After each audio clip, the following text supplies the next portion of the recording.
Assalamualaikum warahmatullahi wabarakatuh. Perkenalkan, kami dari mahasiswi Universitas Muhammadiyah Riau, Prodi Sistem Informasi, Fakultas Ilmu Komputer. Sebelumnya, izinkan saya dan rekan-rekan saya memperkenalkan diri. Saya Nindi Angelika. Saya Tira Abdelia. Saya Amelia Zahra. Kami dari kelompok 6. Di sini kami bertujuan untuk memenuhi tugas akhir mata kuliah Al-Islam dan Kemuhammadiyahan. Narasumber kami kali ini Nenek Mama dari Desa Kubang Jaya. Berikut video kami. Menurut Paman, apakah ada ritual atau tradisi khusus yang dilakukan saat pernikahan di daerah ini? Jadi kalau untuk khusus kita di daerah Kubang ini, itu kan kalau masalah adat dan istiadat itu memang ada beberapa macam. Terutama di Kubang daerah kita itu ada yang namanya dari persukuan, itu ada persukuan pilihan, ada persukuan Melayu, ada persukuan Tomo, dan ada persukuan Tenyago. Nah, kalau khusus kita yang orang pilihan itu, kalau masalah ritual adat suku pilihan, memang itu untuk saat ini ada sebagian masyarakat kita itu yang melaksanakan, tapi ada juga sebagian yang tidak melaksanakan, karena mungkin itu udah ada pengaruh dari modernisasi sekarang gitu kan.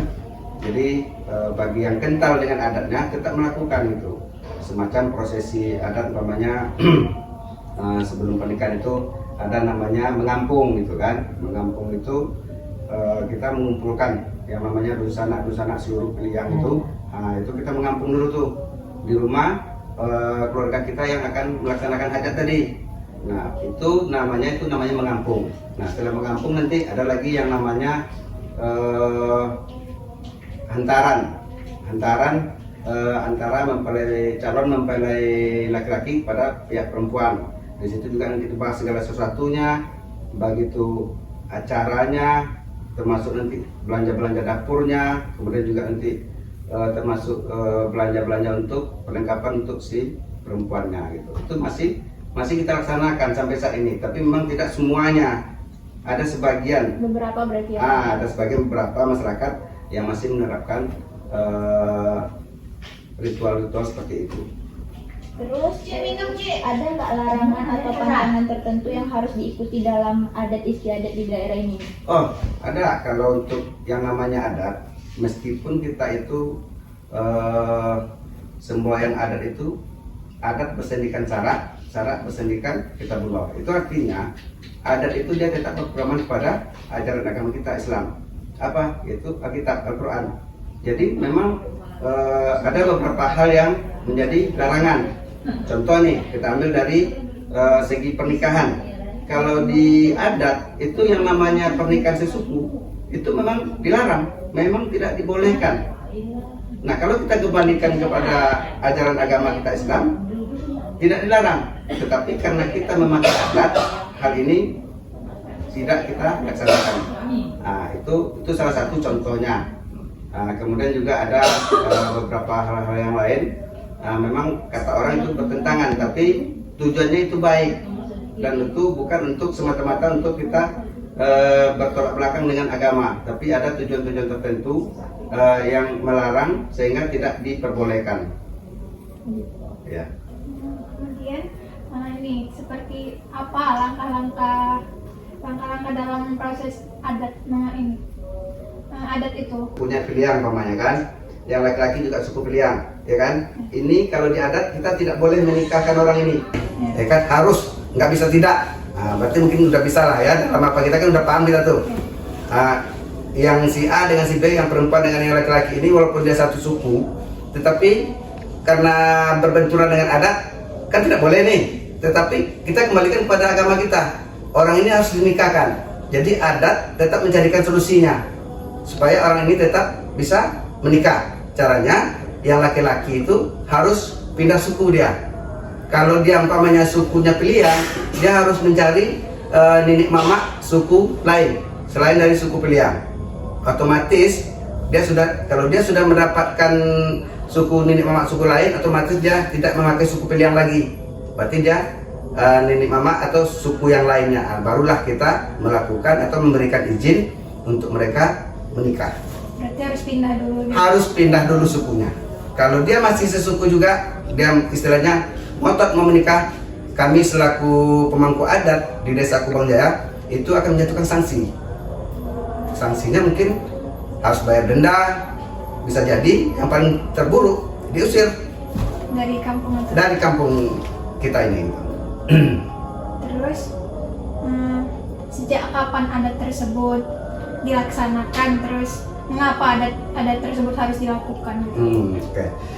Kalau kita bicara masalah sejak kapannya adat itu tentu kita akan mundur jauh ke belakang. Itu kembali mungkin sejadi kembali zaman prasejarahnya gitu kan. Nah, sementara kita sekarang ini seperti kami lah, umpamanya kan itu turun temurun. Jadi kalau angka pastinya tentu kita tidak bisa mengatakan begitu. Tapi kalau yang jelas, yang namanya adat istiadat itu, yang pasti dia sudah ada sebelum adanya Indonesia. Berarti kan udah lama tuh. Indonesia ada di tahun 1945. Sementara adat itu jauh sebelumnya sudah ada. Nah, terus apa lagi tadi? Mengapa harus ada? Ya. Kalau mengapa harus ada adat, kita kembali gini.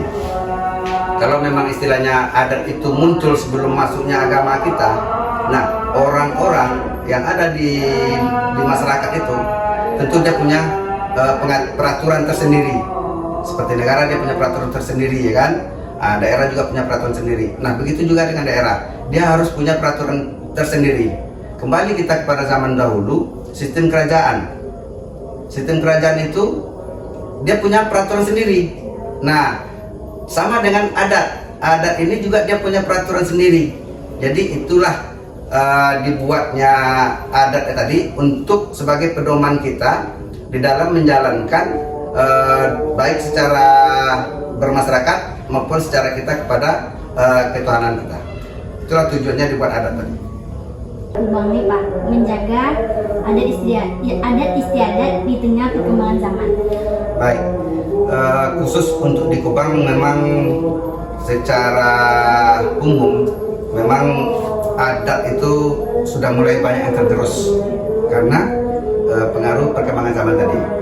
Dan kami sebagai nenek mama pun istilahnya ibarat kata mulai berangsur-angsur kehilangan pamornya gitu. Kenapa? Karena rata-rata kebanyakan anak keponakan ini dia lebih cenderung istilahnya lebih memilih tidak memakai adat katanya kan. Kalau menikah kita ambil contoh, apa yang repot-repot pakai adat ya kan, mengundang nenek mama, mengundang semondo segala macamnya dengan rentetan-rentetan acara seperti itu terlalu merepotkan kata sebagian masyarakat, terutama bagi kaum milenial mungkin ya. Tapi kami sebagai orang tua yang masih ada pada saat ini tetap berpatokan, berpedoman kepada adat yang kita miliki, dan kami pun secara tidak langsung ataupun secara langsung tetap memberikan pengertian untuk saudara-saudara anak keponakan yang masih ada itu agar kita tetap melaksanakan adat yang kita miliki. Kenapa? Karena itu harus kita jaga. Karena itu adalah salah satu warisan budaya kita yang ada di Indonesia, yaitu adat tadi. Jadi tetap kita jaga. Tapi memang kalau dibandingkan dengan dulu jauh-jauh sebelum ini, memang adat itu sekarang sudah mulai tergerus karena pengaruh itu tadi. Jadi memang kita harus kadang-kadang harus bisa memaklumi, karena kami pun sebagai nenek mama nggak bisa memaksakan kepada keluarga gitu. Kamu harus begini, kamu harus begini, nggak bisa. Paling kita hanya bisa menyampaikan, hanya bisa memberi pemahaman, pengertian. Kalau diikuti, oke. Kalau enggak, ya silakan. Jadi umpamanya sekarang nih kita mau menerapkan adat, dia mau menikah nih, umpamanya kan, nanti kita sampaikan, begini, mau pakai adat atau enggak? Oke, kalau nggak pakai adat. Tapi istilahnya kita sebagai nenek mama bisa ngasih ultimatum. Paman sekarang nih ada nih makcik kami nih, dia punya anak perempuan nih, umpamanya kayak ini siapa? Dia keponakan kami nih, orang Beliang. Kalau dia nggak mau nurut apa yang kami sampaikan, suatu saat dia butuh tanda tangan nenek mama mau menikah. Karena di Desa Kubang itu memang diterapkan, setiap warga yang mau menikah itu harus mendapatkan tanda tangan nenek mama, tanda tangan persetujuan. Kalau tidak ada tanda tangan persetujuan, maka dia tidak akan bisa diterbitkan NA-nya. Nah, jadi jalan satu-satunya ultimatumnya itu tadi. Oke, silakan, gitu kan? Silakan dibuat, tapi kami tidak akan memberikan persetujuan untuk pernikahan. Ya silakan saja gitu, bisa saja gitu. Nah, jadi itulah salah satu cara kami di Desa Kubang Jaya supaya adat tadi bisa terjaga. Gitu. Berarti tidak ada paksaan gitu ya? Tidak ada paksaan. Memang kesadaran yang dibutuhkan pada semua anak menakan. Gitu. Apakah adat ini memiliki kaitan dengan kepercayaan tertentu atau hanya tradisi budaya? Kalau masalah adat, sebetulnya kita tidak bisa mengatakan adat ini ada keterkaitan dengan agama tertentu gitu ya.